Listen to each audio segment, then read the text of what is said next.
遺跡起動。遺跡起動。遺跡起動。事象と遺跡はずっと良いパートナーだった。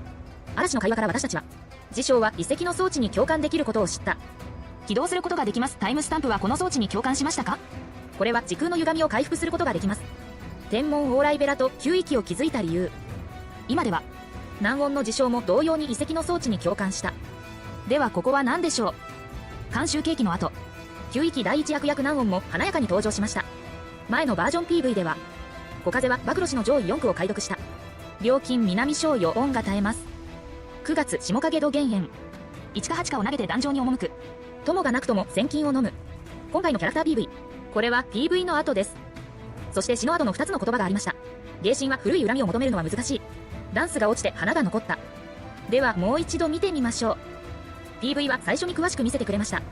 特殊な暗黒エネルギーに満ちた卵。周辺には接続装置がついたケーブル状のものもある。全体的な環境から見ると、ここは密閉された場所です。建築のスタイルも古い遺跡に似ています。しかし部屋の中には不明な生物がうろついています。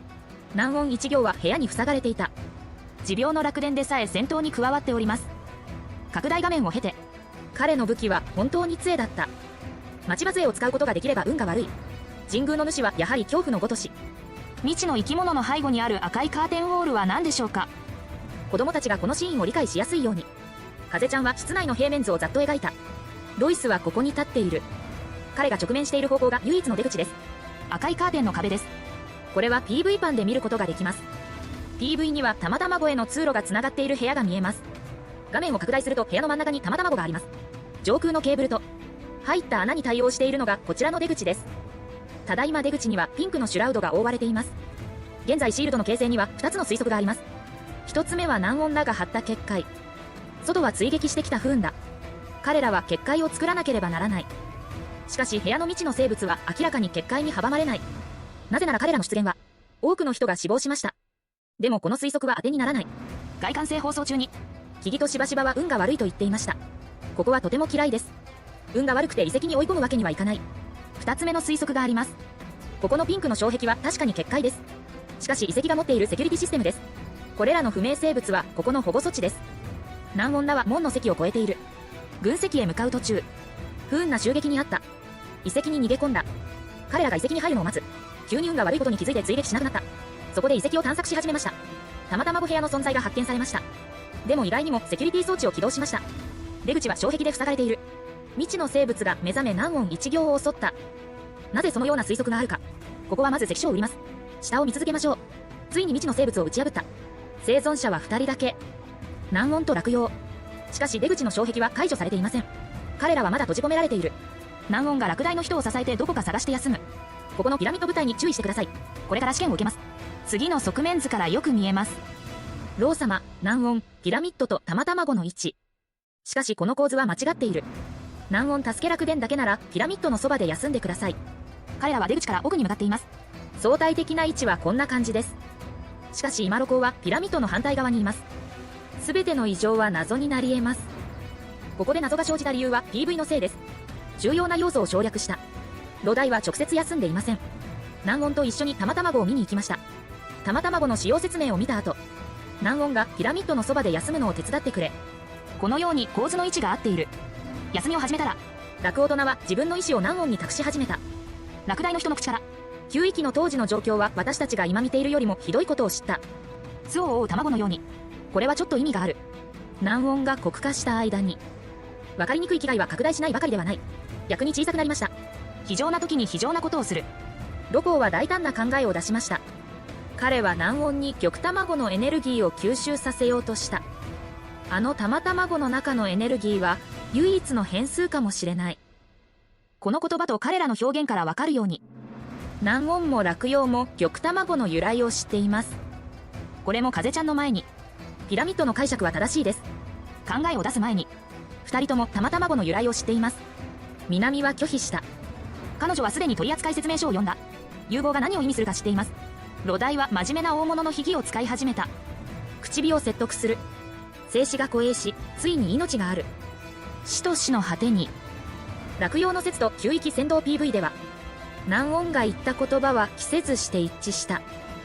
朽木は花を生み、不相は蛍となり、知性は幻滅し、旗が澄んでいるので荒よもぎのようになり、朝露のように生き、神羅は秩序をもって万象は期する。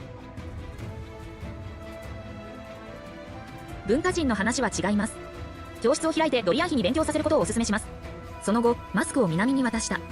私は楽天が顔を壊しても目の病気もないことを考えてみた。マスクをつけて何をしてるんだ？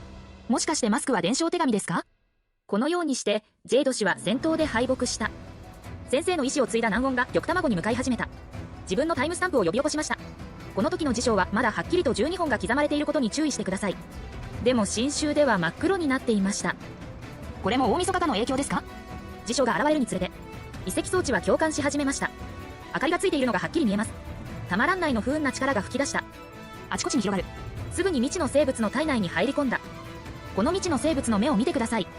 力が現れる前は赤い。力が憑依して紫になった。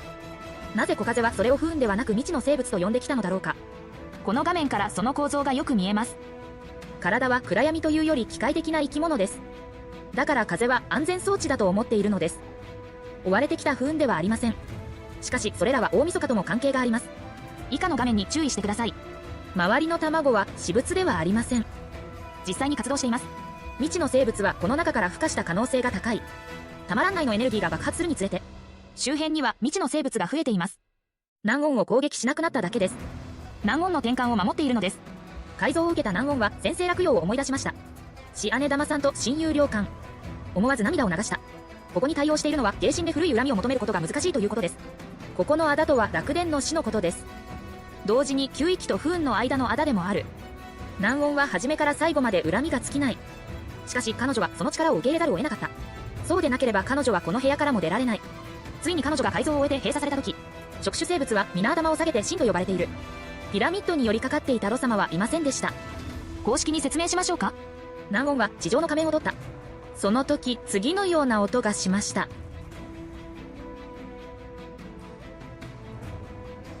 ロ様はまだ生きていますか？この PV はわけがわからない。じゃあ遺跡の機能から始めましょう。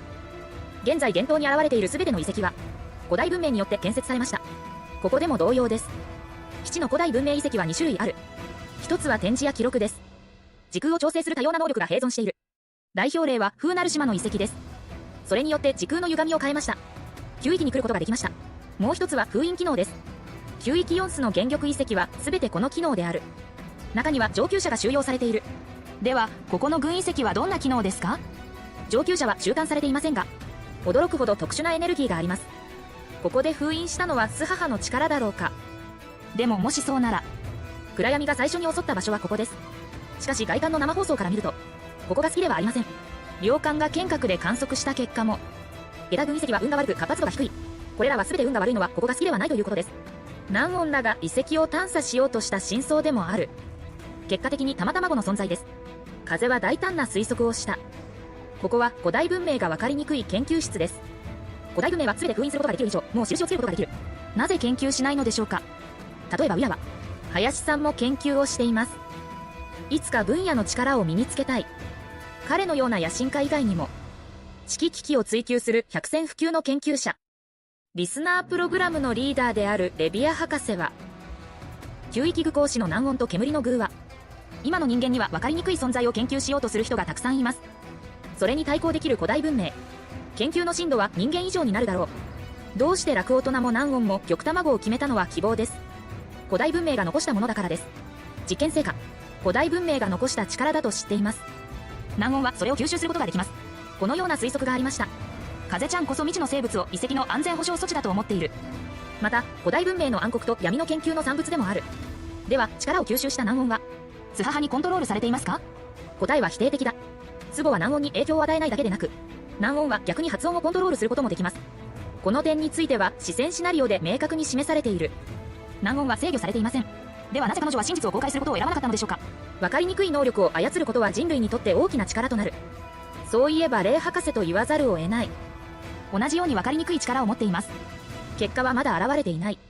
暗闇を操る能力は全体を支配しない。南音は不運を徹底的に解決しなければならない。だから彼女は別の道を選んだ。直接スハハと戦う。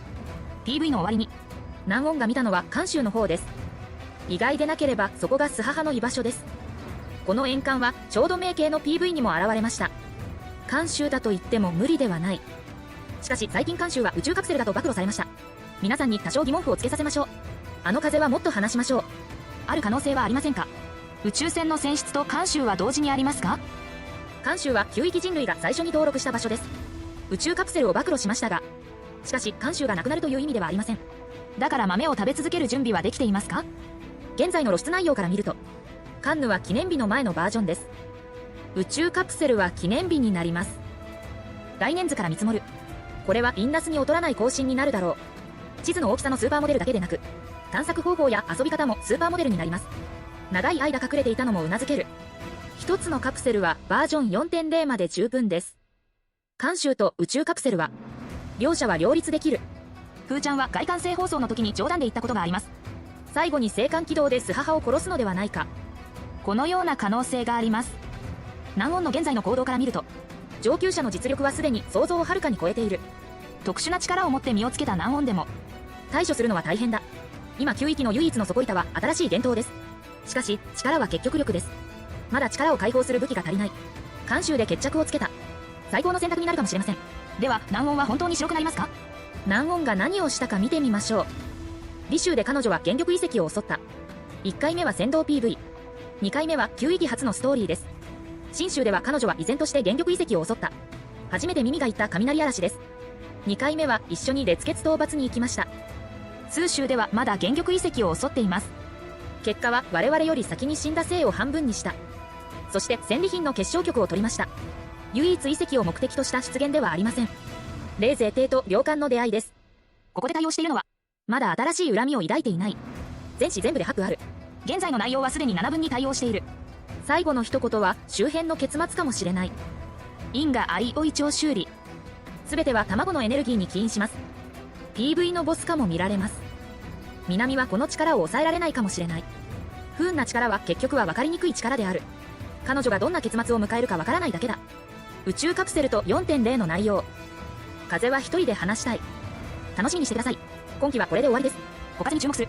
違う幻の塔を体験してあげる。